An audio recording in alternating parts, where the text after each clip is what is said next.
الشیطان الرجیم بسم اللہ الرحمن الرحیم الحمد للہ الاول والآخر الباطن والظاہر وللعافین غافر وللمذنبین ساتر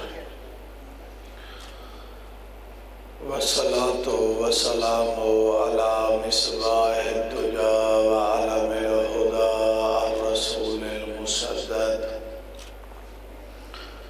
المصطفى الأمجد المحمود الأحمد أبي القاسم محمد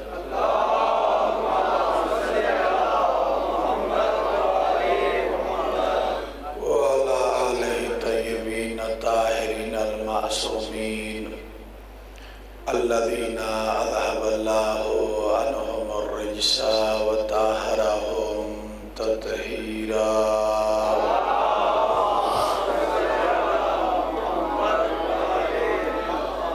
ورحمة الله على شيعتهم ومحبيهم ومواليهم ولعنة الله على أعدائهم ومنكر فضائلهم وغاصب حقوقهم أجمعين أما بعد فقد قال الله عز وجل في محكم كتابه المبين وهو أصدق القائلين بسم الله الرحمن الرحيم إنما وليكم الله ورسوله والذين آمنوا الذين يقيمون الصلاة ويؤتون الزكاة وهم راكعون صلوات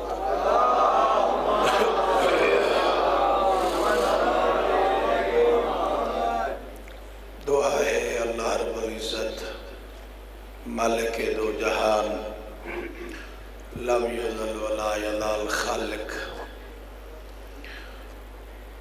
آپ جتنے قدم چل کے مظلوم کربلا کی صف ماتم میں آئے ہیں حسین کا مالک اللہ آپ کے ہر قدم کو حمایت امام میں شمار فرمائے بانیان عشرہ محرم الحرام علی رضا جعفری صاحب اور ان کے خانوادے کی یہ سعی و محنت خرچ اخراجات انتظام و اہتمام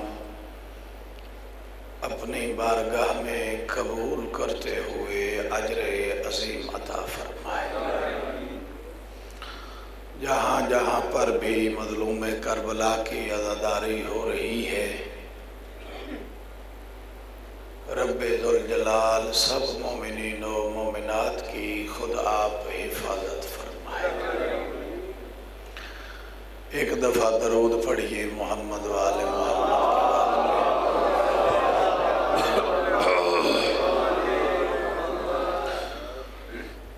سامعین محترم ہمارا سلسلہ کلام چل رہا ہے ولایت کے متعلق لفظ ولایت ہم شیعوں کے ساتھ خاص نہیں ہے یہ بالکل دوسرے مسالک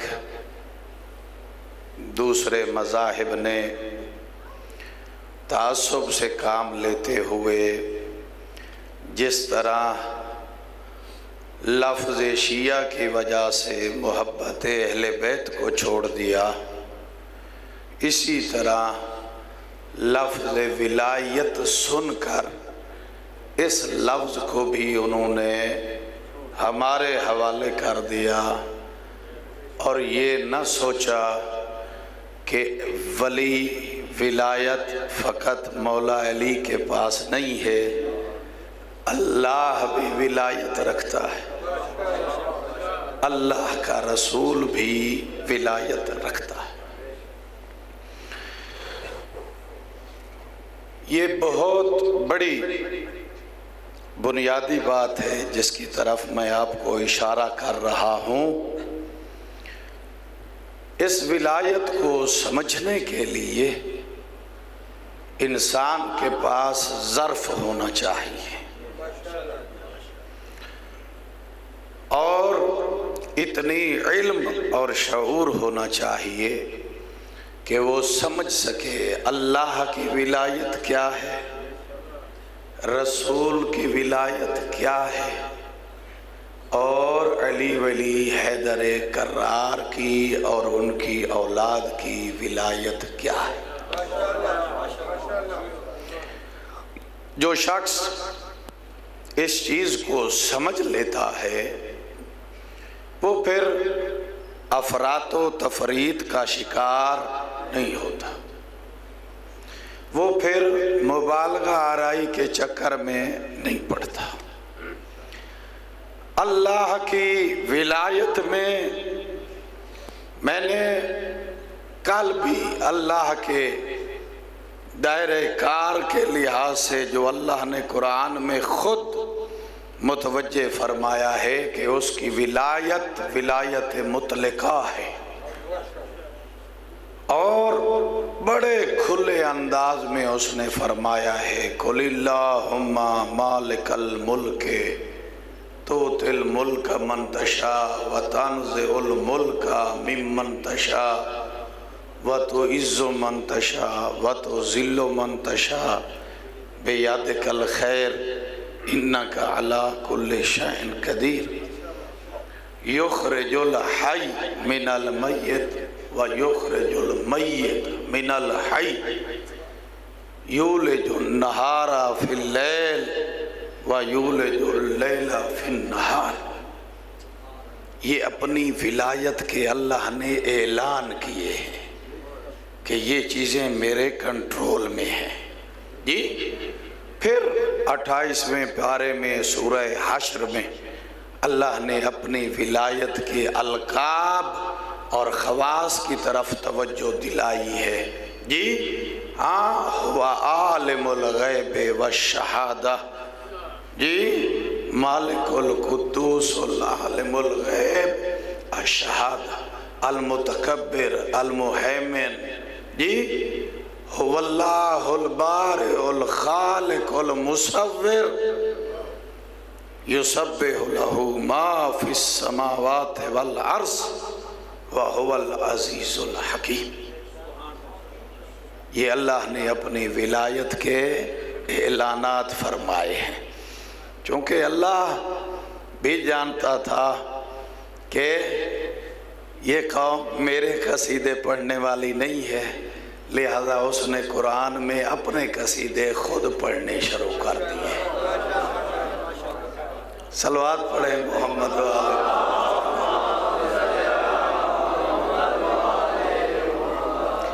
جی۔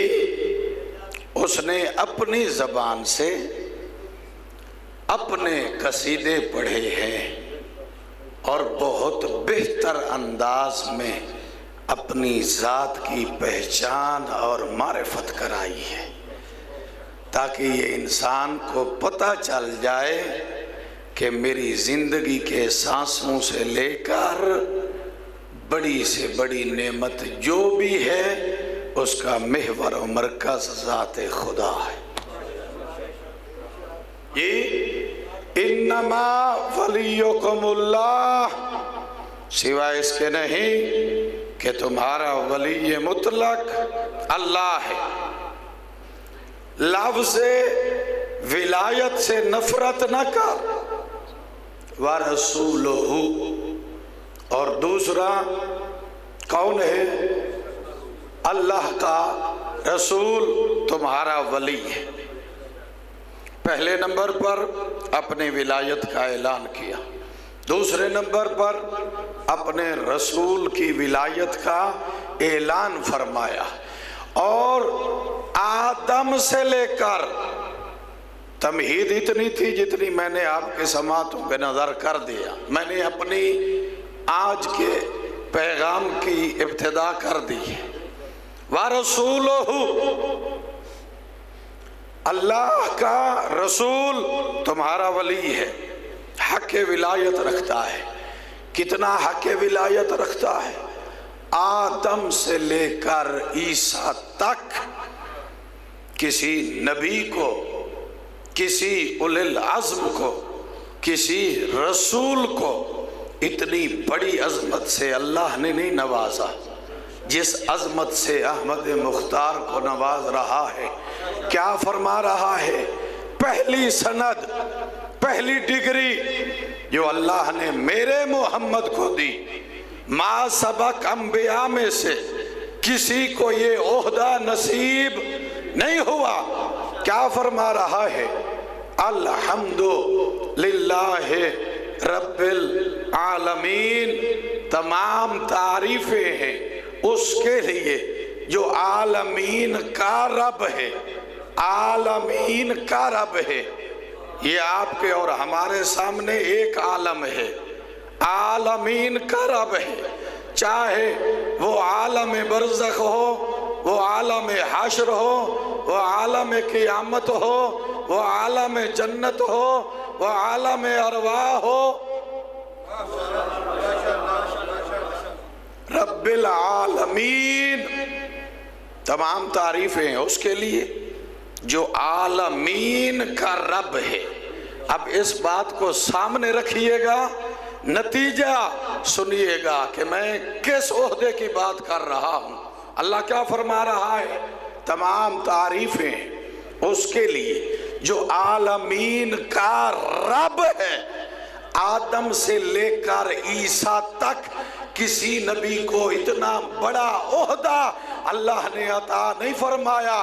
اللہ فرما رہا ہے جس طرح میں اللہ اللہ ہو کر عالمین کا رب ہوں، وَمَا أَرْسَلْنَاكَ إِلَّا رَحْمَةً لِّلْعَالَمِينَ۔ نعرہ تکبیر، نعرہ رسالت، نعرہ حیدری۔ توجہ فرمائی، میں عالمین کا رب ہوں، میرا محمد عالمین کے لیے رحمت ہے۔ فقط ہم جو کلمہ پڑھنے والے سامنے ہیں ہمارے لیے نہیں، رسول جس طرح ہمارے لیے رحمت ہے، اسی طرح جو رسول کی نبوت کو نہیں بھی مانتے ان کے لیے بھی رحمت ہے، عالم ارواح والوں کے لیے بھی رحمت ہے، عالم برزخ والوں کے لیے بھی رحمت ہے، عالم حشر والوں کے لیے بھی رحمت ہے، جنت میں رہنے والوں کے لیے بھی رحمت ہے۔ توجہ نہیں فرما رہے؟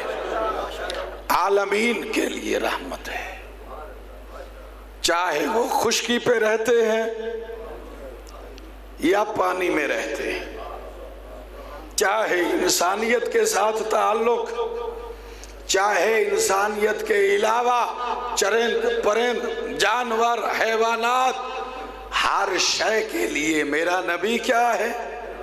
رحمت بن کے آیا ہے۔ اور اگر آپ جملہ وسیع وصول کرنا چاہتے ہیں تو توجہ فرمائیں، میرا نبی جس طرح اللہ آدم سے لے کر عیسیٰ تک نبیوں کا خالق ہے، اسی طرح میرا نبی محمد آدم کے لیے بھی رحمت ہے، ابراہیم کے لیے بھی رحمت ہے، عیسیٰ کے لیے بھی رحمت ہے، موسیٰ کے لیے بھی رحمت ہے۔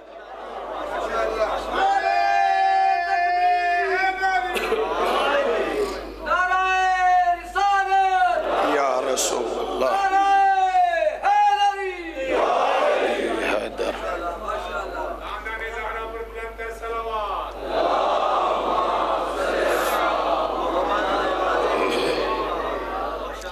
توجہ فرمائیں، کتنی بڑی سند اللہ نے میرے محمد کو عطا فرمائی، اور یہ انبیاء کے لیے رحمت کیوں نہ ہو؟ جس کی نبوت اور رسالت کا اقرار کیے بغیر نبیوں کو نبوت نہیں ملتی. جی ہاں، سب سے آخر میں آئے نا ظاہری طور پہ دنیا پہ، جب معراج پہ گئے، چوتھے آسمان پہ پہنچے تو کیا پیغام ملا اللہ کی طرف سے؟ جبریل آ کے عرض کر رہے ہیں آدم سے لے کر عیسیٰ تک سب انبیاء کی خواہش ہے کہ آپ کے پیچھے نماز با جماعت ادا کریں.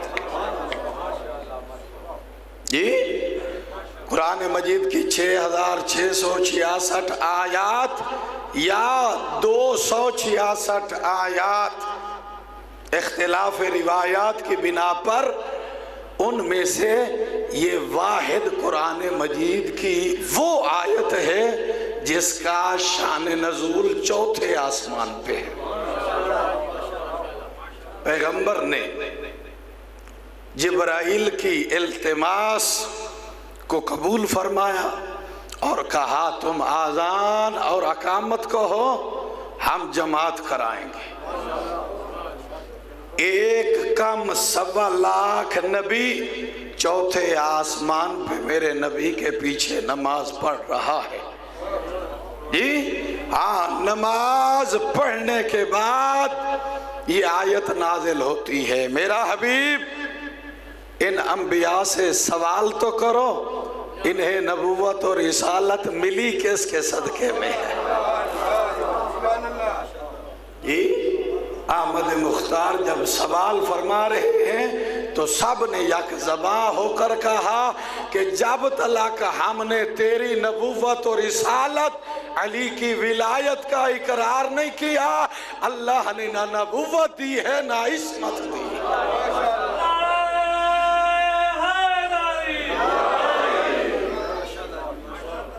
توجہ ہے جناب؟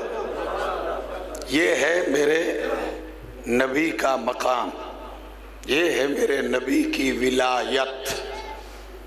اور دوسری جگہ پر اللہ ارشاد فرما رہا ہے اب فقط آپ پیغمبر کو اللہ کی طرف سے جو ترے امتیاز ملے ہیں ان کو غور سے سنتے آئیں، اپنے ذہنوں میں نقش کرتے آئیں، پھر گھر بھی جا کے فیصلہ کرنا کہ میرے اللہ نے میرے محمد کو کتنی بڑی عظمت کے ساتھ اس دنیا میں بھیجا. وہ فرما رہا ہے میں رب العالمین ہوں، میرا نبی رحمت للعالمین ہے. دوسری ڈگری، جی دوسرا ترے امتیاز، دوسری سند جو اللہ نے میرے حبیب کو عطا فرمائی، ما سبق انبیاء میں سے کسی کو یہ نہیں ملی. وہ کون سی ہے؟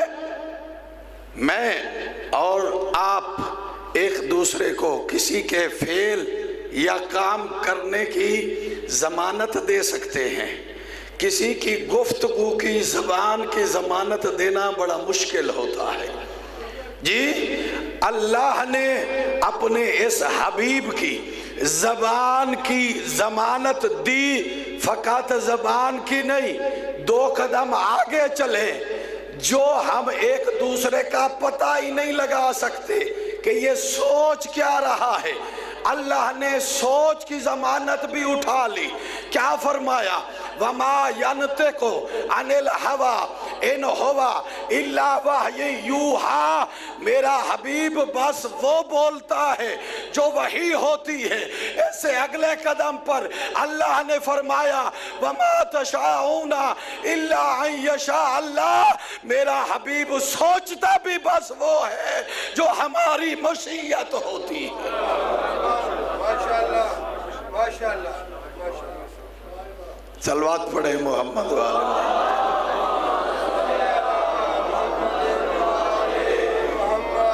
اگر ناراض نہ ہوں تو آپ کو یہ بھی بتاتا چلوں کہ نعرہ فقط مولا علی کے فضائل پہ نہیں ہوتا، محمد کے فضائل پہ بھی مومن خوش ہوتے.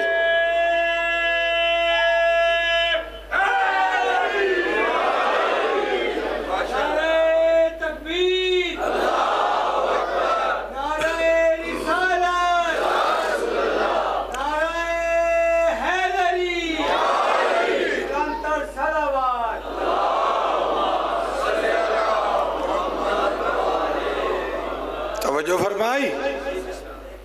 وما تشاؤون الا ان یشاء اللہ. یہ جو کچھ بھی سوچتے ہیں ان کا ارادہ اللہ کے ارادے کے تابع ہے جی. اور پھر فرمایا ما رمیت وإذ رمیت ولکن اللہ رما.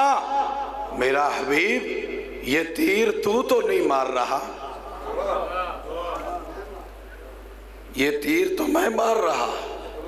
اللہ نے فعل کی گارنٹی دی، زبان کی ضمانت دی، حتیٰ سوچ کی ضمانت دی.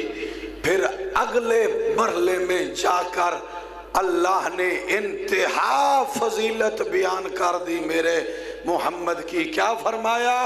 انکا لعلا خلق عظیم. میرا حبیب تو سر سے لے کر پیروں تک اخلاق کا مجسمہ ہے جی. اور حدیث قدسی میں اللہ نے بیان فرمایا لولاک لما خلقت الافلاک. میرا حبیب اگر تجھے نہ بناتا تو مجھے کائنات بنانے کی ضرورت ہی نہیں تھی جی. وہ کیسا دل نہ رکھنے والا محب ہے جس نے محبوب کی محبت میں کائنات بسا ڈالی. اور کائنات بھی اتنی عظیم کہ جب سے بنی ہے آج تلک کوئی بھی اس کا محاسبہ نہیں کر سکا. اے روز کوئی نہ کوئی نئی معلومات ملتی ہیں، ایجادات ہوتی ہیں جی کہ ہاں یہ مخلوق بھی اللہ نے خلق فرمائی ہے. اس قسم کے حشرات الارض بھی پائے جاتے ہیں اور ہر آنے والے زمانے کی اللہ نے ہر قسم کی آسائش اس حضرت انسان کو عطا فرمائی اپنے پیارے نبی محمد کے صدقے میں جی. ہاں اور وہ پھر اس بات پہ بہت خوش ہو رہا ہے. وہ فرماتا ہے سبحان الذی اسرا بعبدہ لیلا من المسجد الاقصی الى مسجد الحرام الى المسجد الحرام. قابل تسبیح ہے وہ ذات جس نے اپنے بندے کو مسجد اقصی سے لے کر مسجد حرام تک کی سیر کرائی. اور ہوا کیا ہے اس میں جی 90,000 کلام گفتگو جملے جی جو ایک دوسرے کے ساتھ گفتگو ہوئی ہے. وہ عالم ارواح سے لے کر جی جنت اور جہنم کی گفتگو تک سب کچھ ڈسکس ہوا. اور پیغمبر واپس آئے، آ کر کے بتاتے رہے کہ پہلے آسمان میں کیا دیکھا، دوسرے میں کیا دیکھا، تیسرے میں کیا دیکھا، چوتھے پہ کیا دیکھا، کس مقام پر کیا ہوا. جنت پہ گیا تو اس کے دروازے پہ کیا لکھا ہوا تھا. ہاں جنت کے کون کون سے دروازے پہ کیا کیا لکھا ہوا تھا پیغمبر نے بتایا. آسمان پہ گیا تو وہاں پر بھی لکھا تھا لا الہ الا اللہ محمد رسول اللہ علی ولی اللہ. جنت کے دروازے پہ پہنچا تو وہاں پر بھی یہی لکھا ہوا تھا کہ ولایت علی کے منکر پر جنت حرام.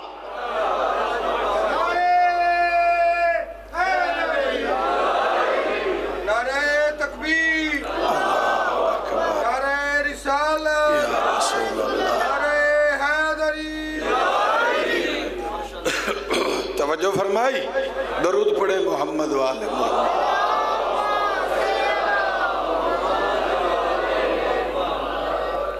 یہ میرے نبی کی ولایت ہے اور اللہ نے اس کائنات میں کتنا تصرفات دے کر بھیجا میرے محمد کو. جی ہاتھوں پہ پتھر کی کنکریاں رکھتے ہیں، سبحان اللہ، وہ کلمہ پڑھتے ہوئے فقط یہ نہیں کہ ان کلمہ کو میرا نبی سنتا ہے، ساتھ میں کھڑے ہوئے 9 مسلم بھی سن رہے ہیں کہ یہ کنکر کلمہ پڑھ رہے ہیں۔ کبھی ارادہ کرتے ہیں تو ہاتھ کی چھوٹی انگلی سے دودھ کی نہریں جاری ہو جاتی ہیں، پانی کے چشمے جاری ہو جاتے ہیں۔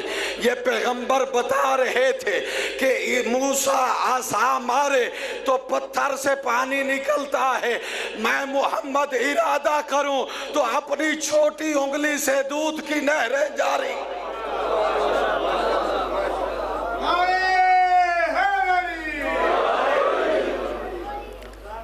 یہ تصرف ہے، یہ تصرف ہے میرے نبی کا۔ جی مکہ اور مدینے میں چلتے ہیں جی تو پہاڑ بھی جھک جھک کے سلام کرتے ہوئے نظر آتے ہیں، اور اتنی عظیم چلنا پسند آیا اللہ کو کہ وہ قرآن میں قسمیں اٹھا رہا ہے، لا اقسم بہذا البلد وانت حل بہذا البلد ووالد وما ولد۔ میرا حبیب میں خالق ہوں، تو میرا نبی ہے، میں مالک ہوں، تو میرا محبوب ہے، مجھے قسمیں اٹھانے کی ضرورت نہیں ہے، مگر کیا کروں، اللہ ہوں تو اسے محبت کرتا ہوں، تو میرا محبوب ہے، میں شہر کی قسم اس لیے اٹھا رہا ہوں چونکہ تو اس شہر میں رہتا ہے۔ نعرہ تکبیر، نعرہ رسالت، نعرہ حیدری، نعرہ تشہید محمد و آل محمد، بلند تر صلوات۔ محمد آل محمد، توجہ فرمائی، یہ میرے نبی کے تصرفات ہیں، اختیارات ہیں۔ جی خشک کھجور کے درخت کو پیغمبر دیکھ کر دعا فرماتے ہیں، وہ سرسبز و شاداب ہو جاتا ہے۔ پیغمبر حکم دیتے ہیں درخت کو، وہ اپنی جگہ سے چل کر پیغمبروں کے قدموں میں سلام کرنے کے لیے آتا ہے جی۔ اور آج بھی 1400 سال بعد پیغمبر کا زندہ معجزہ، عرب کی وہ کھجوریں جن میں گٹھلی نہیں،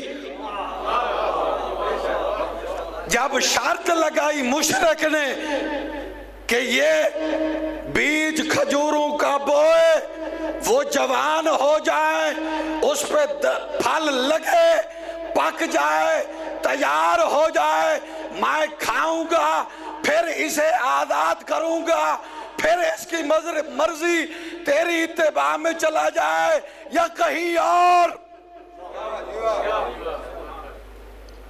اس کا کوئی چھوٹا سا منصوبہ تھا، کھجور کا بیج بو کے اسے جوان کر کے اس پہ پھل تیار ہو جائے، کھانے تک اس نے کوئی چھوٹا سا منصوبہ دیا تھا۔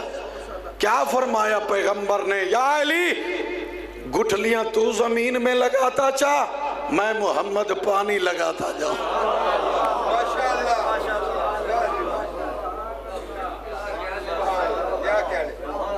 یا علی یہ گٹھلیاں تو لگاتا جا، پانی میں محمد لگاتا ہوں، آخر ہمیں سلیمان ہے جو اتنا پیارا، اس کے لیے کچھ نہ کچھ تو ہمیں کرنا ہی ہوگا۔ جی جب مشرک نے دیکھا، ولو مشرک تھا، اسے پتا تھا یہ صادق بھی ہے، یہ امین بھی ہے، جو کہہ دے وہ سچ ہوتا ہے، اس نے اپنے دوسرے نوکر کی ڈیوٹی لگائی، جلدی کر رات ہو گئی ہے، یہ ساری گٹھلیاں نکال لے۔ گٹھلیاں نکل گئی، صبح آیا تو دیکھا درخت جوان بھی تھا، پھل بھی تھا، تیار بھی تھا۔